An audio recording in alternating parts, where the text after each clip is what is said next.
दर्शकों, हमारे साथ है इम्तियाज़ अली। आप सार्थक एनजीओ में परियोजना अधिकारी हैं। आपका हमारे इस कार्यक्रम में बहुत बहुत स्वागत है। सार्थक क्या काम करता है? देखिए, हम लोग इस ऑर्गेनाइजेशंस के माध्यम से वे कचरा बीनने वाले रैक पिकर्स जिनके बारे में शासन ने या प्रशासन ने आज तक कोई सुध नहीं ली, उनको एक प्लेटफॉर्म देना और जो कचरा प्रबंधन में उनकी जो भूमिका है या कचरे को निष्पादन में उनकी जो भूमिका है, इससे समाज को उनसे अवगत कराना।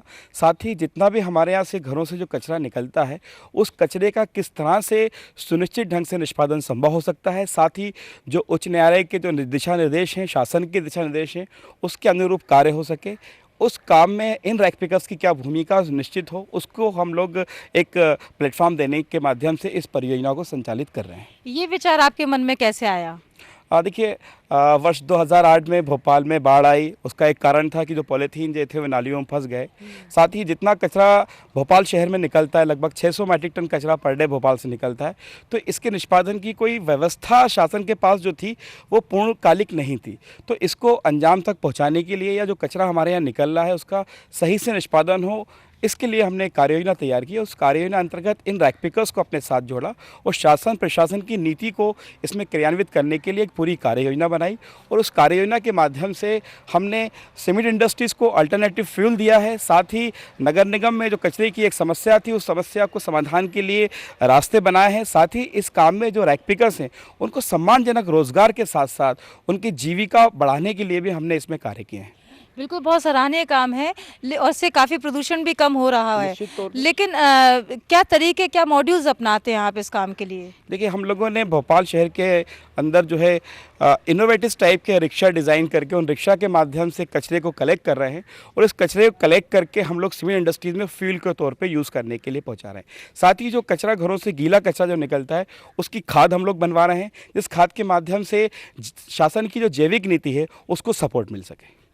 तो इसके अलावा आप लोगों को किस तरह से अवेयर करते हैं? देखिए, हम लोगों ने जो मोहल्लों के अंदर जो मोहल्ला स्वास्थ्य समितियाँ हैं या आरडब्ल्यू हैं, उनको संगठित करके, उनको रजिस्टर्ड करके उनको ट्रेनिंग दी है। साथ ही जो कॉलोनियों के अंदर बच्चे हैं उनको पर्यावरण के प्रति जागरूक किया है।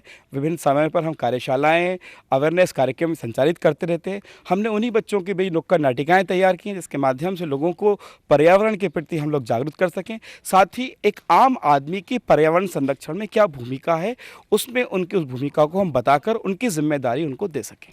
तो क्या लोग इससे जुड़ते हैं? निश्चित तौर पे भोपाल के अंदर आप देखेंगे कि कचरे की जो समस्या इतनी विकराल आज से 2 साल पहले थी, शने शने वो कम हो रही है। साथ ही लोगों का जो जुड़ाव है इसमें इतना बढ़ता जा रहा है कि अब वो प्लास्टिक कचरे को अलग करके हमारे रैक पिकर्स को देते हैं और वो उसको व्यवस्थित तौर पे केंद्रों पर पहुंचाते हैं और वहाँ से वो सीमेंट इंडस्ट्रीज़ के लिए जाता है। ये एक बड़ा ही सकारात्मक पहलू है कि लोग इसमें डायरेक्ट इन्वॉल्व हुए हैं। इम्तियाज़ जी, पॉलीथीन का आपने बहुत ही बेहतर उपयोग किया है। इसके अलावा और क्या-क्या योजना है आपकी भविष्य के लिए? देखिए, पॉलीथीन का निष्पादन अपने आप में एक बहुत ही समस्या है। ये विश्वव्यापी समस्या है जिससे कि पूरा विश्व जूझ रहा है। आज जो क्लाइमेट चेंज की कंडीशंस पूरे विश्व में निर्मित हो रही है, वो एनवायरनमेंट का अनबैलेंसिंग प्रक्रिया ही है, जिसके कारण आप देख रहे हैं कि इतना हिमपात हो रहा है, जगह जगह ज़लज़ले आ रहे हैं या बाढ़ की स्थितियाँ निर्मित हो रही हैं। तो हमारा मूल उद्देश्य ये है कि प्लास्टिक नामक जो विकृति समाज में आई है, इस विकृति से लोगों को अवगत कराएं और लोगों की भूमिका इसके अंदर हम इंगित करें, जिससे कि वो भी इस कचरे को अपने तौर पे निष्पादित कर पाएं। ताकि इस समस्या का हल शासन तो करता ही है, आम आदमी को भी, आम नागरिक को भी अपनी भूमिका इसमें तय करें। तो उस भूमिका को तय करने के लिए हम एक कार्य योजना अनुसार भोपाल शहर में काम कर रहे हैं और जल्द ही मध्य प्रदेश के 21 नगर निगमों के अंदर ये काम शुरू होगा। हमारी इस परियोजनाओं को देखने देश विदेश से लोग आ रहे हैं और आज मैं इस चैनल के माध्यम से कहूँगा कि ये परियोजना वास्तव में इतनी अच्छी बन गई है कि इसको दूसरे शहरों में ही नहीं, दूसरे देशों में भी जो है भोपाल मॉडल के रूप में जाना जा रहा है और उसी रूप में उसे वहाँ पर क्रियान्वित किया जा रहा है। बिल्कुल, आप लोगों को रोजगार भी दे रहे हैं और साथ ही पर्यावरण की संरक्षण भी कर रहे हैं। पर्यावरण के और भी अलग अलग जो मुद्दे हैं, अलग अलग प्रदूषण हैं, उसके बारे में आप क्या सोचते हो? लोगों को किस तरह से अवेयर करेंगे? देखिए, अभी मध्य प्रदेश शासन ने एक अपेक्स लेवल की समिति बनाई है जिसमें इन्हीं सब कारकों के बारे में हम लोग बातचीत कर रहे हैं और हमारी उसमें अनुशंसाएं जो हमने शासन को दी हैं कि जो जो पर्यावरण को प्रदूषित करने वाले कारक हैं उनसे शासन को अवगत कराएं। साथ ही समाज की भूमिका क्या है, कॉर्पोरेट सेक्टर की भूमिका क्या है और नगरीय निकायों की क्या भूमिका है, इसके लिए अवगत कराने के लिए हम लोग समय समय पर कार्यशालाएँ और प्लान ऑफ एक्शन तैयार कर रहे हैं। नुक्कड़ नाटक का आपने नाम लिया तो ये वाकई में सराहनीय कार्य है, क्योंकि नुक्कड़ से लोग अपने आप को जोड़ लेते हैं।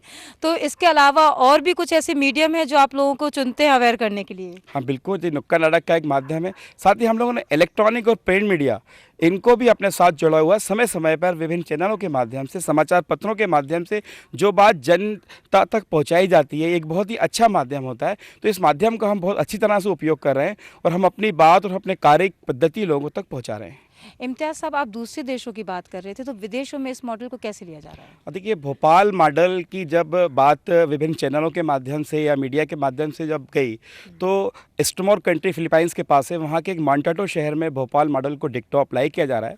वहाँ के एक सेकेंडरी लेवल के ग्रुप ने आके भोपाल मॉडल को स्टडी किया और यहाँ की जो संभावित संभावनाएँ थी उन्होंने वहाँ के अनुरूप पाई और वहाँ पे इस परियोजना को वो लोग डिक्टो क्रियान्वित कर रहे हैं। साथ ही बीच में हम लोग सऊदी गवर्नमेंट के एक प्रतिवेदन पर वहाँ गए हुए थे, तो उन्होंने भी प्लास्टिक प्रबंधन के लिए कुछ अनुशंसाएँ मांगी हैं जो हमने वहाँ पर दी हैं। और हमें लगता है कि भोपाल में जिस हिसाब से काम हुआ है, दूसरे देश ही नहीं, हमारे भारत के अनेकों प्रदेशों के लोग यहाँ पर आए हैं और इस परियोजना को भोपाल मॉडल के नाम से वो अपने अपने प्रदेशों के अंदर इम्प्लीमेंट कर रहे हैं। ये परियोजना ऐसा नहीं कि एक एनजीओज़ या कुछ लोग मिलकर इसको कर सकें, इसमें आवश्यकता है बहुत ज़्यादा एनजीओज़ की कि वो आएँ और इस परियोजना के अंदर जुड़कर काम करें।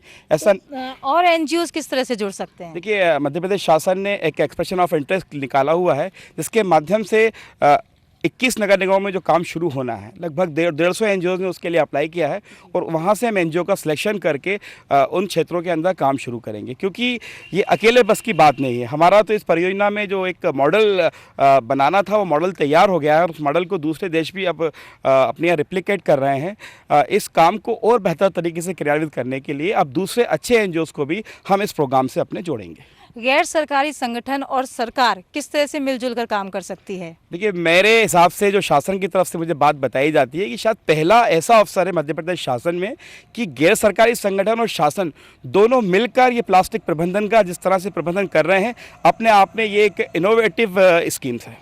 सरकार की क्या भूमिका हो सकती है इसमें? देखिए, जितने भी काम होते हैं, नीति बनाना, नीति को क्रियान्वित करना और जो समस्याएं आती हैं उनका निराकरण करना, इसमें शासन स्तर पर ही जो है निर्णय लिए जाते हैं। और मैं समझता हूं कि शासन जिस तरह पॉजिटिव रिस्पांस इस परियोजना को दे रहा है, निसंकोच मध्य प्रदेश शासन और दूसरे विभाग इस परियोजना को बहुत सार्थक मानते हैं और भविष्य में शासन द्वारा जो सपोर्ट दी जा रही है, इसके अंदर आगे भी सपोर्ट दी जा रही है। और जिन्होंने नीति बनाई है, शासन ने नीति बनाकर ये बता दिया है कि मध्य प्रदेश शासन प्लास्टिक प्रबंधन के लिए कितना सचेत है। आपका कहने का अर्थ है कि अगर एनजीओ और कॉर्पोरेट सेक्टर मिल जाएं तो काफ़ी हद तक हम प्रदूषण के बहुत सारी चीज़ों से भी हम निजात पा सकते हैं। बिल्कुल, ये मॉडल भोपाल के अंदर क्रियान्वित हो गया है। कॉर्पोरेट सेक्टर के रूप में सीमेंट इंडस्ट्रीज हमें सहयोग कर रही हैं, शासन अपने स्तर पर नीति बनाकर हमें सपोर्ट कर रहा है। साथ ही जो एनजीओज़ हैं, ये तो ट्रिपल-P मोड का जो फार्मूला जो भारत शासन देता है, इससे अच्छा मॉडल मैं नहीं समझता कि कहीं हो सकता है। ट्रिपल-P क्या है? Public private partnership.